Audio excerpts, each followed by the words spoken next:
안녕하십니까. 오늘은 대한민국 정부가 성립되고 난 이후에 6.25 전쟁까지의 약 한 3년에서 4년 동안의 역사를 살펴보도록 하겠습니다. 먼저 대한민국 정부가 약 3년간의 미국 군정기를 거친 이후에 드디어 독자적인 정부가 출범을 합니다. 그래서 먼저 미군정이 끝나기 직전에 50총선거를 했었는 걸 배웠습니다. 그래서 50총선거라는 것을 통해서 남한만의 총선거를 통해서 198명의 법을 만드는 첫 번째 초대 국회의원이 등장합니다. 원래 200명이 있었는데 두 개의 지역구에서는 제주도에서 있었는데 그게 제주 4.3 사건으로 인해서 제주도에는 투표가 실시되지 못했습니다. 그래서 198명의 첫 번째 국회의원이 탄생을 합니다. 그래서 이들은 법을 만드는 국회의원이라 해서 제헌 국회의원이라고 불렸습니다.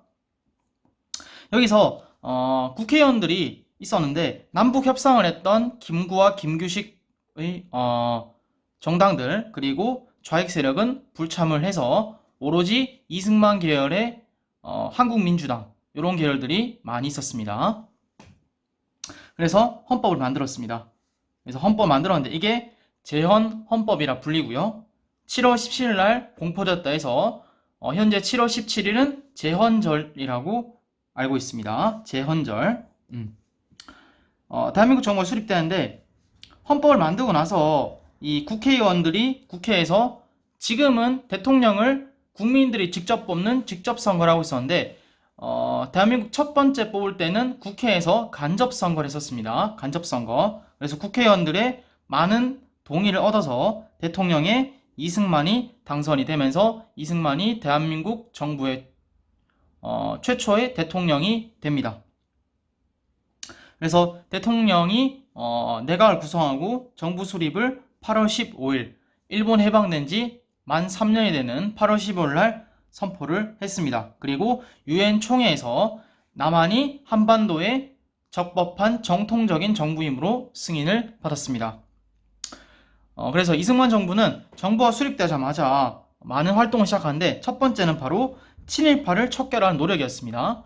일제가 약 36년 동안의 한반도를 지배하면서 일본 군부 세력이나 혹은 일본 경찰들이 우리 조선 사람들을 많이 핍박한 것도 있지만 같은 한국 사람으로서 한국 사람을 핍박한 친일파들이 굉장히 많이 있었습니다. 그래서 새로운 국가가 성립되었기 때문에 민족 정기를 바로 세우자 하는 그런 의미에서 친일파를 처벌하기 위한 첫 번째 시도가 들어갑니다.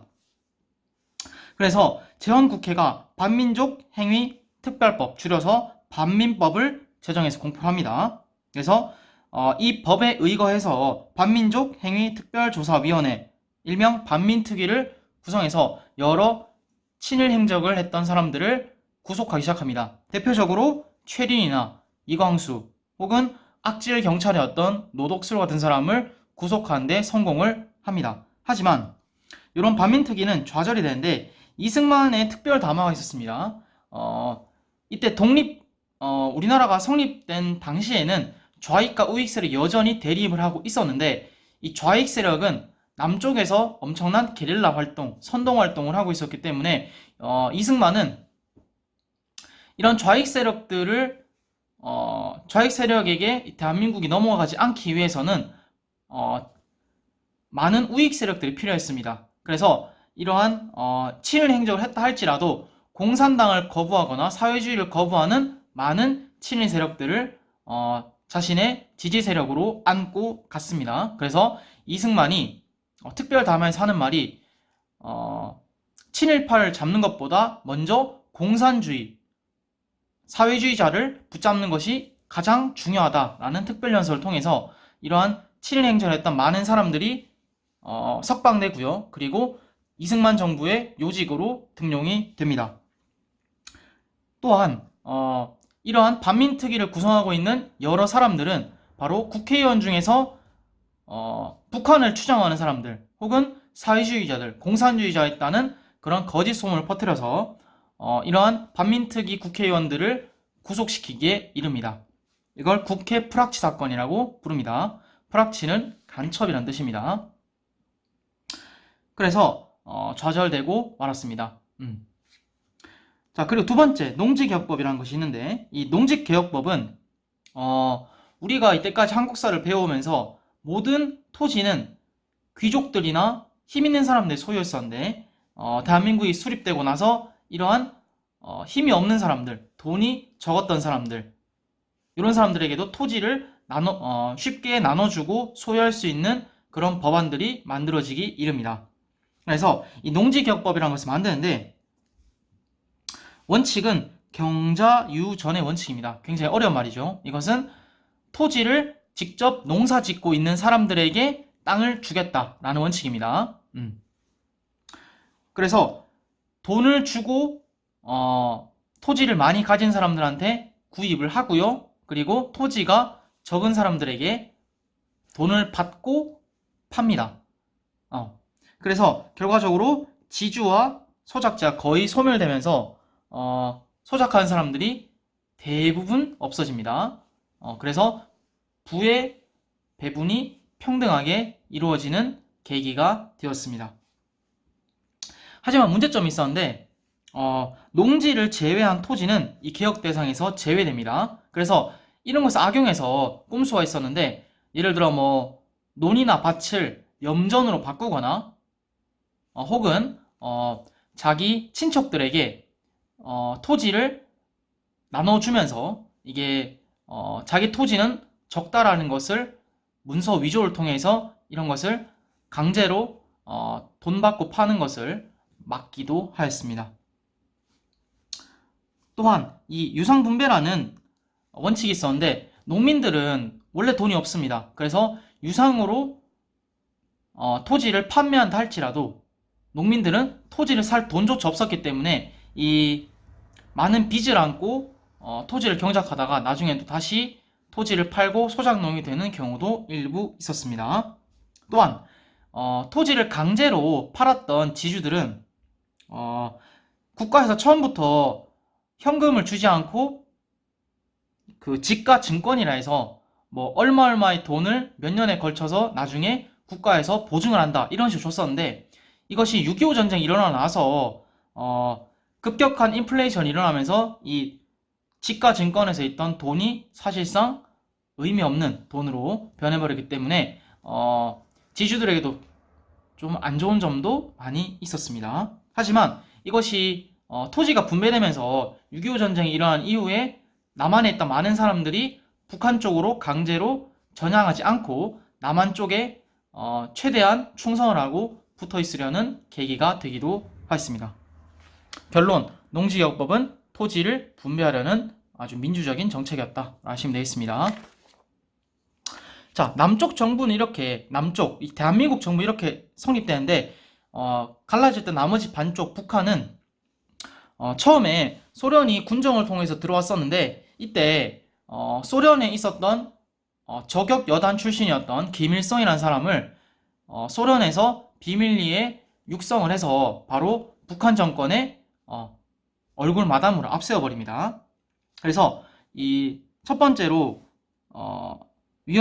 북조선 임시인민위원회, 이름도 굉장히 긴 위원회가 있는데, 여기서 김일성이 최초로 등장하게 됩니다. 30대 중반에 아주 젊었던 김일성이 등장함으로써 이 사람이 토지 개혁을 실시하는데, 남한이랑은 방법이 완전히 달랐습니다.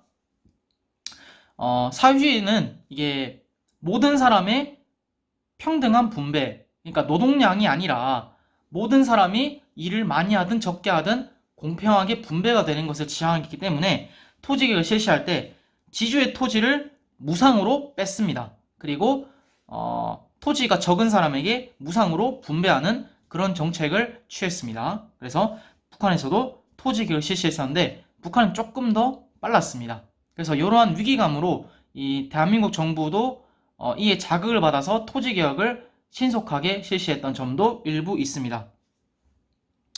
그래서 어찌어찌해서 시간이 흘러가는데 초대 수상으로 김일성이 당연히 선출이 됩니다. 그래서 대한민국 정부가 8.15에 정부를 성립했었는데, 김일성은 모든 정부 구성을 끝마치고 나서 대한민국이 건국을 선포하자마자 바로 다음 달 9월 9일에 조선민주주의인민공화국 이래서 뭐 하여튼 북한 정부가 만들어지게 됩니다.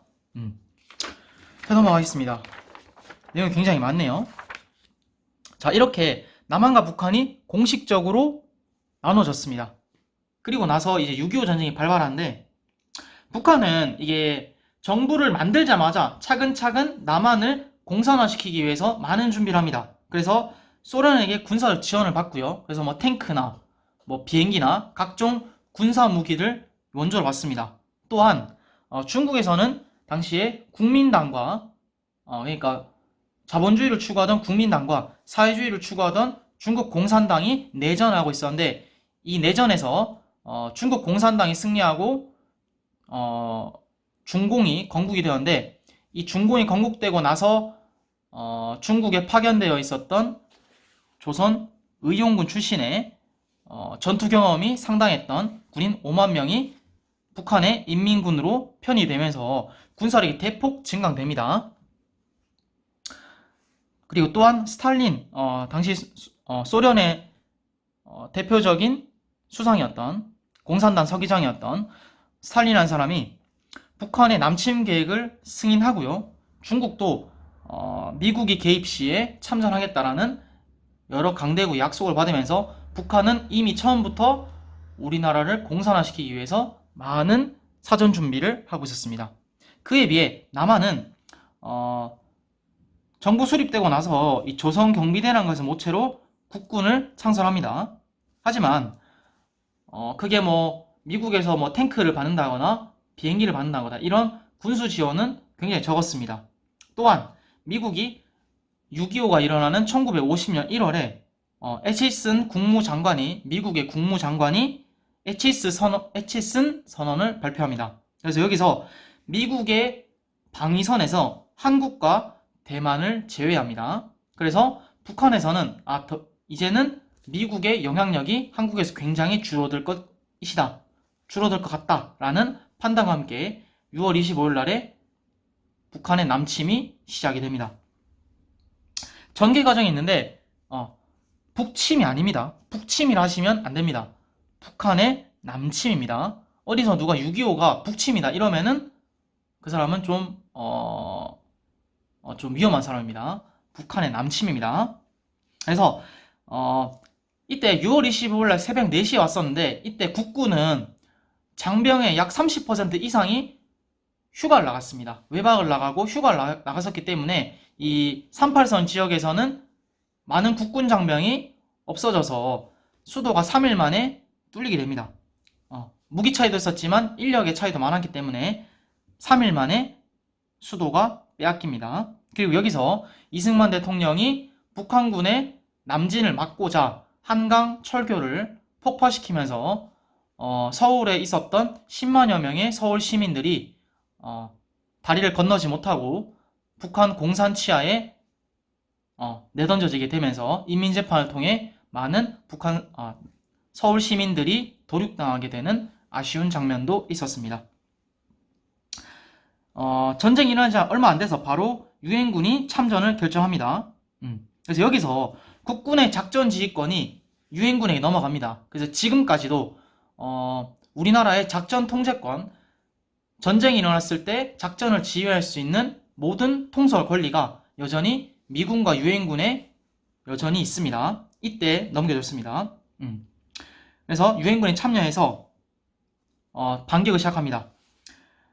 일단은 전쟁이 일어나고 나서 낙동강, 지금 대구 근방까지 계속 북한군에게 패배라고 합니다. 그래서 여기서 낙동강 방어선을 구축하고 버티기를 시작하면서 인천 상륙작전을 실시해서 전세를 역전하고 바로 9월 28일 1950년 9월 28일 서울이 점령된 지 만 3개월째 되는 날에 서울을 다시 되찾고요. 그리고 10월 1일 날에 38선을 돌파하면서 이때를 국군의 날로 정했습니다. 10월 1일 날 우리나라 국군이 38선을 돌파해서 북한 지역으로 진격했다는 날을 기념하기 위해서 10월 1일을 국군의 날로 하고 있습니다.